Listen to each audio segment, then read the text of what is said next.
Don't forget to hit that thumbs up, share your thoughts in the comments, and subscribe to stay updated with our latest stories. At 56, I never imagined I would encounter something like this.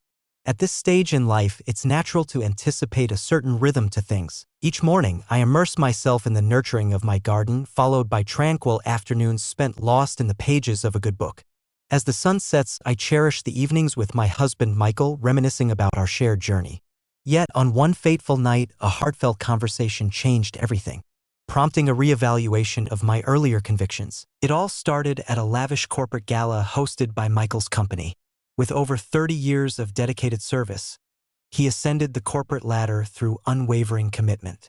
James, his superior, radiated a composed sense of command, a person with whom I had merely exchanged polite hellos at previous events. In his early 60s, he stood tall and distinguished, radiating a sense of effortless confidence that felt entirely authentic.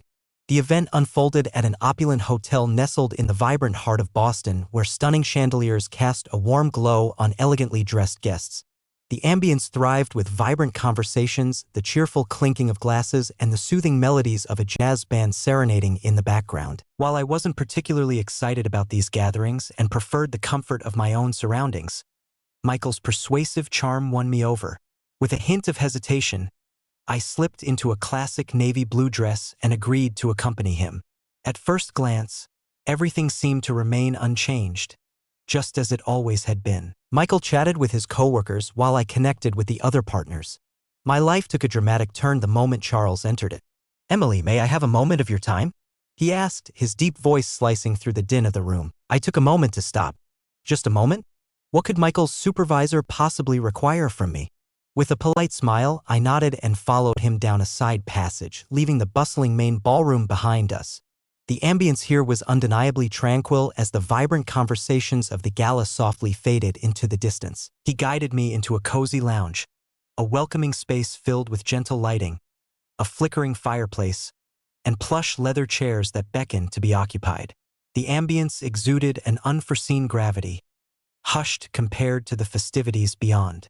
As I took my seat across from him, a flutter of excitement coursed through me. "I trust I'm not intruding on anything important," he said, offering a faint, slightly nervous smile. "Absolutely not," I responded, though I couldn't suppress the curiosity bubbling up inside me. "What's on your mind?" He released a deep sigh. His hands moved together, as if searching for the perfect words to express his thoughts. At last, he spoke up, saying, "It's about Michael." In that instant, I straightened my posture in the chair, a knot tightening in my stomach. "Are you feeling troubled by something?" He took a moment to pause. "Not quite. There's an essential detail that you absolutely need to know." The weight of his words was palpable even before they escaped his lips. His expression carried a gravity that unsettled me, a quiet intensity that quickened my heartbeat. "Emily," he said, his voice gentle but firm, "I have known Michael for many years. I've witnessed him shape his career, inspire his colleagues, and care for his family. In the midst of it all, I've come to a profound realization." I inhaled deeply. "What exactly is it?" He leaned in slightly, his gaze locked onto mine with unwavering intensity. "He fails to appreciate you as he should." The statement struck me deeply, resting heavily in my heart. Breathing became a challenge. A wave of protectiveness washed over me. I struggled to understand and I hesitated. Charles acknowledged that Michael has consistently been a remarkable husband. "I see your point, but tell me, Emily, when was the last time he truly acknowledged your essence, not just as his wife, but as the extraordinary woman you are?" I attempted to express myself, but the words eluded me. He continued, his voice softening in that moment. "Your gaze lingers on him, even when he's lost in thought and oblivious to your attention. I've noticed you hanging back in the corners at events like these, while he dives deep into his work. You give so much. But does he ever give back?" A constriction seized my throat. I was compelled to dispute, to confidently declare that he was wrong. Still, a part of me quaked with doubt. "I trust I'm not imposing," Charles said, leaning back slightly. "There are times when an outsider sees what those on the inside overlook." I exhaled softly, my mind a whirlwind of thoughts. Charles studied my expression intently before offering a knowing smile that spoke volumes. "Emily, it's time for you to receive the recognition you truly deserve." Their words struck a chord, igniting a hidden part of me I never realized existed. After a long time, I discovered a sense of uncertainty surrounding my emotions. I stood frozen, paralyzed, and unable to budge. Charles's words lingered in my mind, sparking a level of reflection I never saw coming. It's time for you to shine. Emotional vulnerability is perfectly acceptable, however, within the right context, it may suggest a seductive narrative. I attempted to brush off his comments as merely an observation, a well-intentioned gesture that fell short. Deep down, I felt he was revealing a truth that I could no longer overlook. Michael was a respectable individual, a hardworking provider. He was always reliable and unwavering. In those quiet moments, the ones that truly mattered, when was the last time he really saw me? When was the last time he recognized the small efforts I put in to keep our life lively and nurturing? I carefully folded his shirts exactly to his liking. I adorned our home with his beloved possessions. I stood by him through every professional triumph, gracefully stepping back when needed. I cleared my throat, pushing down the lump that had settled within. Charles lifted a hand, stopping my words in their tracks. I want to ensure you feel comfortable, Emily. Nonetheless, I felt the urge to voice my thoughts. I took a deep breath and recognized your genuine intent. I finally found my voice, though it came out softer than I intended. Michael and I have intertwined our lives for many years. A marriage involves much more than just being seen. It centers on commitment and a feeling of safety. Charles recognized this, I comprehend. I truly admire that. He leaned in slightly, his gaze unwavering. Have you ever taken a moment to reflect on what you truly want? The question lingered in the atmosphere, enveloping us. For an extended period, my focus was entirely absorbed by Michael's needs, the obligations of our marriage, and the expectations that weighed heavily on me. I never truly paused to reflect on what I genuinely want. A gentle, nervous laugh escaped me. Charles, this conversation is quite surprising for a corporate gala setting. It put a smile on his face. I suppose it is. Still, an undeniable urge within me compelled me to share it. The air hung heavy with a pause, broken only by the soft crackle of the fire. With a heavy sigh, he stood up. I guess it's time for you to head back, he remarked. I stood there, my hands quivering just a bit as I smoothed out my dress. Certainly, Michael will be eager to know where I am. Charles responded with a nod, but his expression remained intriguingly mysterious. Emily had one request for me, and I couldn't refuse. I tilted my head just a bit. What is that? I kindly ask that you take my words seriously. Take a moment to consider it. After a brief hesitation, I ultimately nodded in agreement. With a warm smile, he stepped aside, gracefully pointing the way out. As I walked past him, I felt the warm presence beside me, the weight of our earlier conversation still resting in my heart. The gala was alive with excitement as I returned to the scene. Michael stayed exactly where I had left him, fully engaged in conversation with his friends. At first, he didn't realize I was there. I watched him from afar for a moment, taking in every detail. His expressions radiated energy, and his hands danced through the air, adding flair to his communication. I had always cherished a part of him, his enthusiasm and determination. Still, Charles's words echoed in my mind.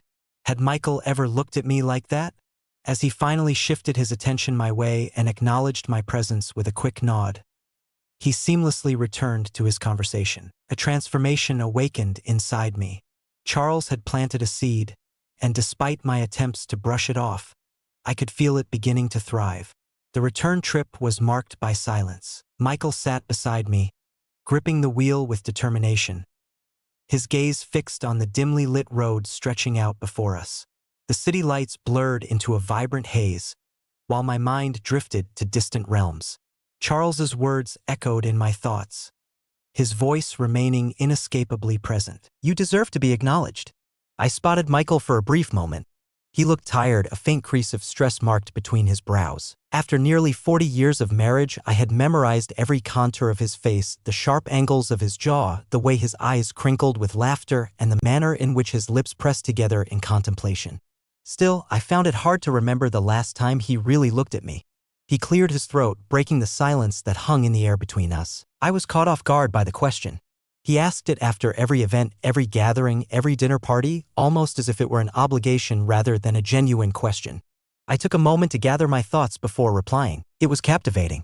He nodded, seemingly lost in thought. Okay. And just like that, the conversation wrapped up neatly. I redirected my gaze to the window, watching as the city gradually disappeared behind us while we journeyed toward the tranquil suburbs. As Michael stepped through the door, he seamlessly slipped into his familiar routine. He slipped off his jacket, set his keys down on the counter, and vanished into his office for one last glance at his emails. I stayed in the kitchen for a moment, staring at the empty space he had just left behind. I didn't truly feel anger towards him. Michael had always been this way, dedicated to his work and unwavering in his routines. He had given me a life filled with comfort and stability. Charles's words ignited a spark within me, a feeling I could no longer hold back. As I entered the bedroom, my gaze caught my reflection in the mirror. At 62, my hair, once a lively auburn, now showcased elegant silver strands.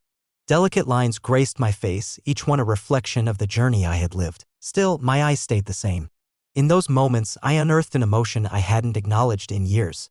Separation. I used to believe this was just an inevitable aspect of aging, a quiet withdrawal into the background, a gradual slide into the ordinary.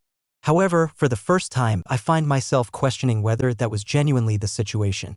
The next morning, as Michael left for work, he pressed a kiss to my cheek and said, "I'll be home late. An important client meeting is on the horizon." I responded with a subtle smile. "All right then, wishing you all the best." And then he vanished into thin air.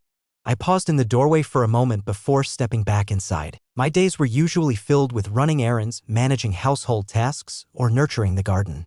Today, however, was unlike any other. A sense of unsettling restlessness washed over me. In a moment of spontaneity, I grabbed my phone and dialed a number I never thought I would. Charles answered on the second ring. "Is that you, Emily?" His voice carried a subtle note of surprise. I took a deep breath. "How about we meet for a cup of coffee?" A hush fell over the room. He responded softly, "Absolutely."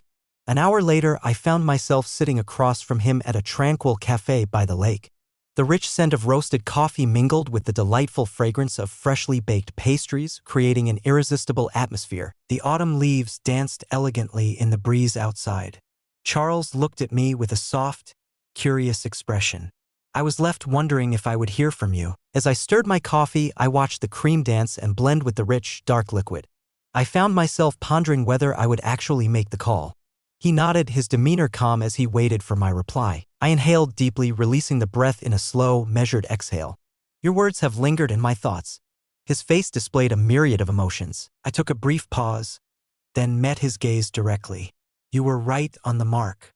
His expression held a depth of thoughtfulness, a subtle empathy that had been absent from my life for far too long. "Emily, I want to clarify that I don't have any regrets about my life," I said gently. "Michael and I have crafted something timeless, genuine and real. At some point, I feel I lost connection with the yearning to pursue something purely for my own benefit." Charles leaned in slightly. At this moment, I realized I was fighting for each breath. A palpable uncertainty lingered, wrapping us in a quiet stillness, occasionally broken by the soft whispers of distant voices. Finally, Charles shattered the quiet, his voice gentle. "I truly hope for your happiness." I looked at him, really taking him in.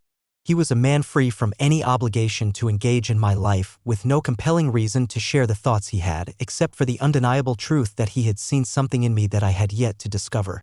In that instant, I realized I was faced with a pivotal choice. As I gazed across the table at Charles, I immersed myself in the conversation, watching the steam from my coffee dance elegantly upward. "My only wish is for you to discover happiness." His words hung in the air, heavy yet comforting. It was like a truth I had been dodging for far too long. For years, I told myself that mere satisfaction was enough, that a life built on safety, stability, and loyalty was the key to fulfillment. Without a doubt, they certainly did. Charles's words struck a chord, making me realize that I hadn't paused to consider my own desires in quite some time. I took a deep breath, feeling the weight of my thoughts pressing heavily upon me. "Charles, I'm feeling completely swamped by it all." His eyes softened with warmth. "There's no need for you to take any action, Emily. Reflect on what genuinely fills your heart with happiness. When was the last time you participated in an activity just for your own enjoyment?"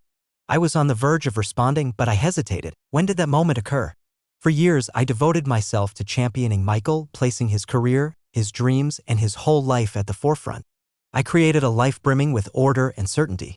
However, I began to ponder my own sense of self. With each sip of my coffee, the rich, bitter warmth provided a fleeting moment of comfort and grounding.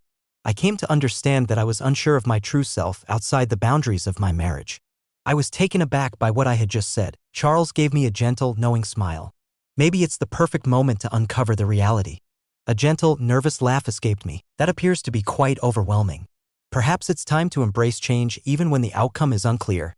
I chose to stay quiet. I was unable to reply, because at my core I grasped the truth. He was right. We paused in silence for a moment. The world beyond carried on with its familiar cadence. Cars whizzed past, laughter rang out, and the gentle breeze rustled the glistening autumn leaves. Life had become a chaotic journey, offering scant opportunity for self-reflection. For the first time, I found myself compelled to pause and contemplate. I set my cup aside and met his gaze. I find myself unsure about what the future holds. Charles, I've come to the realization that it's time for me to fully embrace life again. A smile started to curl at the corner of his lips. My only desire was for you to truly grasp what I meant. As Michael walked in that night, I was already seated at the kitchen table. As he set his briefcase down and loosened his tie, he barely acknowledged me with a glance. He let out a deep sigh, reflecting on the length of the day. I'm feeling utterly exhausted.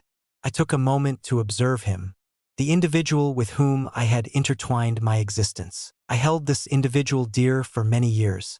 As he roamed the halls of the house, I felt an insurmountable distance separating us, a gap that had quietly expanded over the years. I took a deep breath. Michael, could we chat for a moment? After a moment of uncertainty, he finally directed his gaze my way. What are we discussing? I inhaled deeply. Who we are. His eyebrows furrowed in perplexity. What's in store for us? After a moment of reflection, I finally voiced the emotions that had been bubbling inside me since the previous evening. I feel overlooked, Michael. He blinked. What is happening? It seems I've invested years in being the partner who stands by your side, who ensures the balance is upheld, who guarantees the stability in every aspect of our lives. I genuinely care about you. However, there came a time when I slipped from sight. His expression changed, showcasing his astonishment. Emily, can you fill me in on what's going on here? I shook my head in disbelief. It has resided within me for a long time. I simply never gave myself permission to express it. He settled into the chair across from me, his hand sweeping across his face with a fluid motion. I wasn't aware that you were going through these emotions. I watched him closely. Have you ever considered it? He stayed silent. In that moment, a complex realization dawned on me. Michael was not a cruel husband. He never meant to come across as unkind or indifferent. He simply thought, as I did, that marriage revolved around familiarity. A feeling of safety was enough. Our connection has faded, no longer resembling what it once was. However, that didn't represent genuine living. That was not love? That's a thing of the past. Could you clarify what you mean? He finally asked, his tone measured. I inhaled deeply. It's time for me to focus on my own life again. His expression lost some of its brightness. Are you distancing yourself from me? I took a brief pause, then responded with a subtle shake of my head. I find myself unsure about what the future holds, Michael. I've come to the conclusion that this path is no longer sustainable for me. To ensure the success of this marriage, a transformation is essential. He looked at me with unwavering focus. After all these years, I finally saw a spark in his eyes. Comprehension. There might have been a chance to repair the situation. Maybe there wasn't. For the first time in years, I felt ready to embark on a journey of discovery.